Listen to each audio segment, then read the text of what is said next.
मेरे प्रिय कैडेट्स, आप सभी को मेरा नमस्कार। आज हम 10वीं कक्षा के अंतर्गत पूरक पाठ्य पुस्तक जिसका शीर्षक है संचयन भाग 2 से पहला अध्याय का अध्ययन कर रहे हैं। तो अब तक जो कथा आपको पता है, इसके जो लेखक हैं वो मिथिलेश्वर हैं। तो हरिहर काका जो है स्तब्ध रह रहे हैं, कथावाचक उनसे बात कर रहा है फिर भी कुछ बात नहीं कर रहे हैं। तो इसी बीच ठाकुर बाड़ी के बारे में जो है जानकारी आपने हासिल कर ली। उसके बाद जो है यहाँ पर जो है हरिहर काका को जो है शादी होते हुए भी बच्चे नहीं हैं और उनका देखभाल जो है उम्र होने के बाद उनके भाइयों की पत्नियां देख रही हैं, लेकिन वह रूखा सूखा देने के कारण जो है वह झगड़ा कर कर बाहर निकल कर आते हैं और महंत इसका फ़ायदा लेते हुए महंत जो है उनसे ठाकुर बाड़ी के नाम पर करने से आपको यहाँ पर जो है अच्छी सुख सुविधा मिलेगी ऐसा कहने लगते हैं। तो इसी बीच जो है भाइयों जो हैं उसे वापस ठाकुर बाड़ी से लेकर आते हैं। हरिहर काका की भाइयों की चिंता होता है, तभी काका घर वापसी आते हैं और उसका सेवा सत्कार जो है प्रारंभ हो जाता है। गांव वालों की जिज्ञासा इसी बीच जो है ज़्यादा हो जाती है। गांव वाले सोचने लगते हैं कि वहाँ पर दो दल बने हैं, जो यह ठाकुर बाड़ी के नाम पर करेगा जायदाद, या कुछ लोग कहते उनके भाइयों के नाम पर ही करना है। ऐसे जो दो दल वहाँ पर बन जाते हैं और काका का इसी बीच जो फैसला होता है, जीते जी वह किसी के नाम पर जो जायदाद नहीं करने वाले हैं। महंत इसी बीच जो है महंत द्वारा काका का अपहरण कर लेते हैं।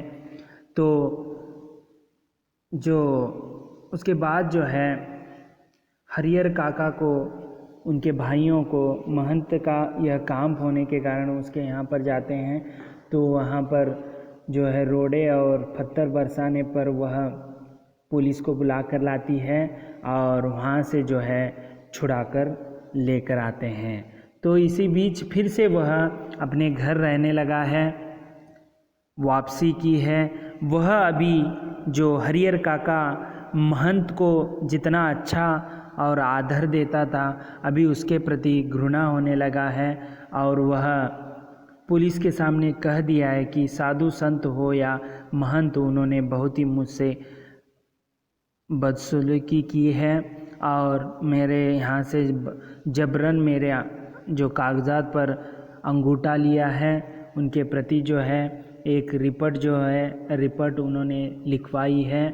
तो इसी बीच जो है अभी वो घर में हैं और अब जो है उनके यहाँ पर घर में जो है बदलाव देख रहे हैं। जो 3 भाई थे और उनके सगे संबंधी रिश्तेदार सभी को वहाँ पर बुलाया है और उनका जो पहले ढलान में सोते थे अभी वो घर के अंदर सो रहे हैं। वह कहाँ भी जाना है तो उनके साथ 4-5 लोग जो हैं जो हथियार लेकर उनके साथ जाते। अब जो है हरिहर काका को समझ में आ गया है कि कोई भी हो जायदाद के लिए यह सब कर रहा है और यहाँ पर जो है मैं अभी जो है किसी के नाम जायदाद नहीं करने वाला हूँ। इसी बीच जो है सभी लोग यानी रिश्तेदार हो या उनके भाइयों हो कह रहे हैं कि अब आप भतीजों के नाम पर जो है जायदाद कर दो, इसी में आपका भलाई है, क्योंकि तो महंत जो है फिर से आपको अपहरण कर लेगा। फिर भी जो है हरिहर काका नहीं मानते हैं। उन्हें पता है कि जो एक बार जो हो गया था, जब रमेश सर की विधवा ने अपने शेष ज़िंदगी के पहले ही जायदाद को बांट दिया था, तो इससे उनका जो है कोई महत्व नहीं रहा। वैसे नहीं होना है ऐसे। तो इसी बीच जो है महंत के जैसे ही उनके भाइयों ने भी जो है यहाँ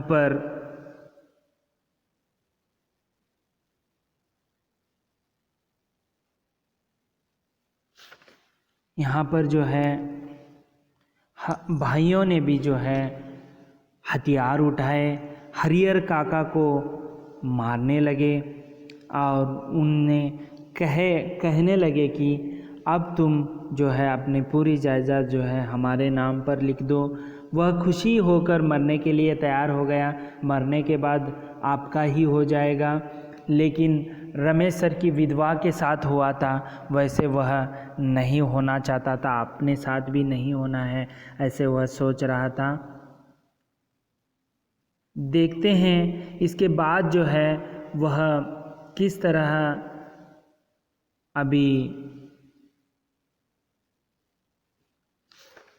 अब आगे देखेंगे कि किस तरह हरिहर काका जो है अभी उनके साथ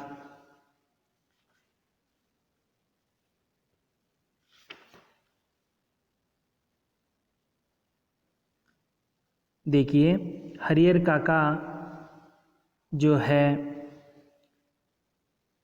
उसे पकड़े हुए हैं। आप यहाँ पर चित्र देख सकते हैं। हरिहर काका को 3 भाई जो हैं उसके, वह भी धमका रहे हैं, मार रहे हैं। वह भी हरिहर काका को महंत की तरह ही दिख रहे हैं। तो चलिए आगे क्या होता है देखेंगे। हरिहर काका गुस्से में खड़े हो गए और गरजते हुए कहा, मैं अकेला हूँ, तुम सब इतने हो, ठीक है मुझे मार दो, मैं मर जाऊंगा, लेकिन जीते जी एक दूर जमीन भी तुम्हें नहीं लिखूंगा। तुम सब ठाकुर बाड़ी के महंत पुजारी से तनिक भी कम नहीं। यानी अभी उसे गुस्सा आ गया है, वो कह रहा है कि जो महंत ठाकुर बाड़ी के महंत हैं उससे भी आप कहीं गए गुजरे हो। देखते हैं कैसे नहीं लिखोगे, लिखना तो तुम्हें ही है, चाहे हंस के लिखो या रो के। भाई भी अभी जो है गुस्सा हो गए हैं, चाहे वो रो कर लिखो या हंस कर लिखो, आपको जायदाद हमें लिखना ही है। ऐसे जबरन उसको इस तरह हरिहर काका गुस्से में खड़े हो गए। तो हो गया, यहाँ पर आप चित्र देख सकते हैं यहाँ पर किस तरह हरिहर काका को मारपीट कर रहे हैं। तो आगे देखेंगे। हरिहर काका के साथ उनके भाइयों की हाथापाई शुरू हो गई। हरिहर काका अब उस घर से निकलकर बाहर गांव में भाग जाना चाहते थे, लेकिन उनके भाइयों ने उन्हें जब मजबूती से पकड़ लिया था। प्रतिकार करने पर अब वे प्रहार भी करने लगे थे। अकेले हरिहर का ही लोगों से जूझ सकने में असमर्थ थे, क्योंकि उसकी शक्ति जो है कम हो गई थी। 3 लोगों को वह नहीं जूझ सकते थे।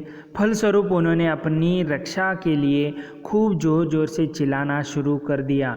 देखिए वह भी हाथों से शक्ति न होने के कारण हाथों से पैरों से कुछ नहीं कर सकते थे, बजाय वह ज़ोर ज़ोर से चिल्लाने लगे।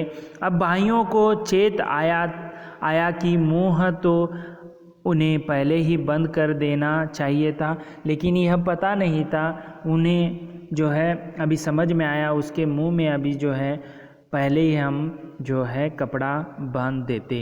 उन्होंने तत्क्षण उन्हें फटक उनके मुंह में कपड़ा ठूस दिया, लेकिन ऐसा करने से पहले ही काका की आवाज़ गांव में पहुंच गई थी। ठोला पड़ोस के लोग दालान में जुटने लगे थे। ठाकुर बाड़ी के पक्षधरों के माध्यम से तत्काल यह खबर महंत जी तक भी चली गई थी, लेकिन वहां उपस्थित हरिहर काका के परिवार और रिश्ते नाते के लोग गांव के लोगों को समझा देते कि अपने परिवार का निजी मामला है, इसमें दूसरों के क्या मतलब। लेकिन महंत जी ने वह तत्परता यानी उत्साह और पूर्ति दिखाई जो काका के भाइयों ने भी नहीं दिखाई थी। वह पुलिस की जीप के साथ आ धमके।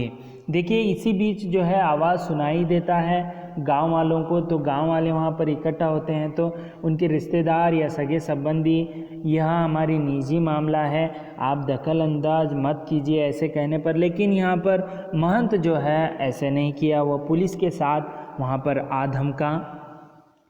पुलिस आने के बाद निजी मामले का सवाल खत्म हो गया।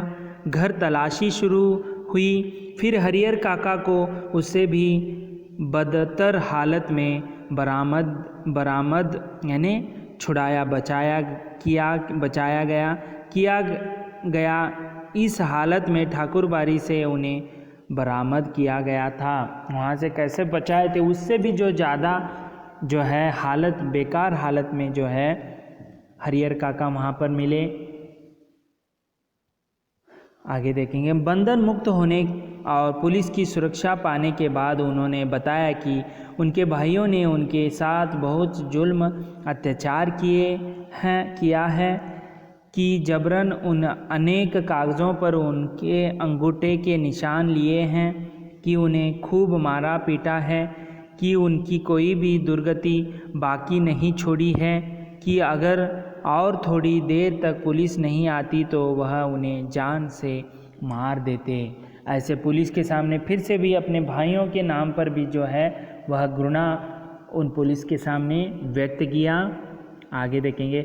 हरिहर काका के पीठ, माथे और पाँव पर कई जगह जख्म के निशान उभर आए थे। वह बहुत घबराए हुए से लग रहे थे, कांप रहे थे। अचानक गिरकर बेहोश हो गए।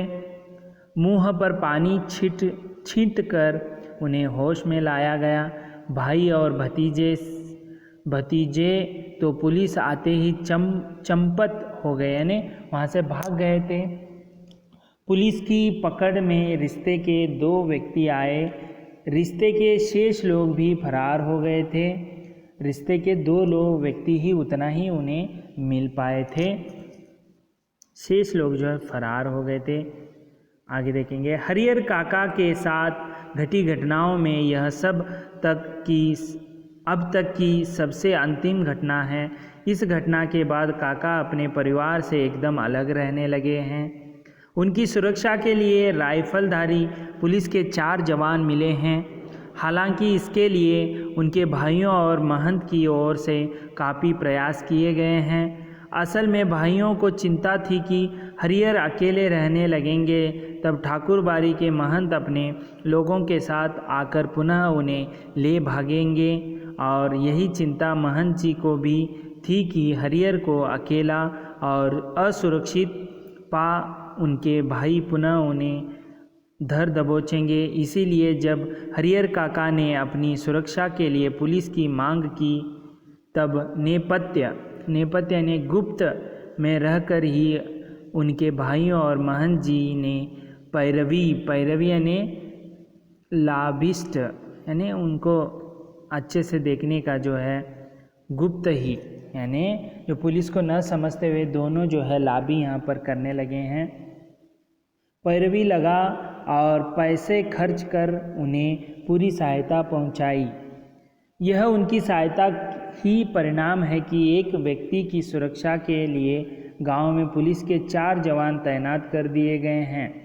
देखिए अभी कैसे हो रहा है, पुलिस उनके गांव में आ गई हैं और हरिहर काका की देखभाल करने के लिए जो है उनके लिए दोनों पक्ष से महंत के और जो तीनों भाई उनसे न गुप्त में ही जो है अच्छे भोजन हो या सभी भेज रहे हैं। इससे जो है पुलिस की 4 जवान वहाँ पर तैनात हो गए हैं। जहाँ तक मैं समझता हूँ फिलहाल हरिहर काका पुलिस की सुरक्षा में रह जरूर हैं, लेकिन वास्तव सुरक्षा ठाकुर बाड़ी और अपने भाइयों की ओर से ही मिल रही है। ठाकुर बाड़ी के साधु संत और काका के भाई इस बात के प्रति पूरी तरह सतर्क हैं कि उनमें से कोई या गांव का कोई अन्य हरिहर काका के साथ जोर जबरदस्ती न करने पाए। साथ ही अपना सद्भाव और मधुर व्यवहार प्रकट कर पुनः उनका ध्यान अपनी ओर खींच लेने के लिए दोनों दल प्रयत्नशील हैं। तो समझ में आया आपको? तो यहाँ पर लोग अभी जो हैं प्रयत्नशील कर रहे हैं। दोनों के यहाँ से जो है महंत हो या जो भाई हैं, दूसरे अन्य कोई वहाँ पर तीसरा आकर जो है जायदाद ना ले, इसीलिए जो अच्छे आदर सद्भाव को पुनः स्थापित करना चाह रहे हैं, प्रयत्नशील हैं दोनों। अभी देखेंगे आगे क्या होता है। गांव में एक नेताजी हैं, वह न तो कोई नौकर करते हैं और न खेती गृहस्थी, फिर भी 12 महीने मौज उड़ाते रहते। राजनीति की जादुई छड़ी उनके पास है। उनका ध्यान हरिहर काका की ओर जाता है। वह तत्काल गांव के कुछ विशिष्ट लोगों के साथ उनके पास पहुंचते हैं और यह प्रस्ताव रखते हैं कि उनकी ज़मीन में हरिहर उच्च विद्यालय नाम से एक हाई स्कूल खोला जाए। इससे उनका नाम अमर हो जाएगा, उनकी ज़मीन का सही उपयोग होगा और गांव के विकास के लिए एक स्कूल मिल जाएगा। लेकिन हरिहर काका के ऊपर तो अब कोई भी दूसरा रंग चढ़ने वाला नहीं था। नेताजी भी निराश होकर लौट आते हैं। तो यहाँ पर समझ में आया आपको, एक तो अभी वह 2 बार वह ठोकर खा चुके हैं। उसी बीच गांव में एक नेता था बहुत ही बड़ा, वह सोचा कि हरिहर काका की जो जायदाद पर हरिहर उच्च विद्यालय स्थापित करना चाहता था, उसका नाम हो जाएगा। लेकिन हरिहर काका अभी समझ गए थे, रंग ढंग को समझ गए थे, इसीलिए उसे नकार दिया और नेता निराश वापस हुआ।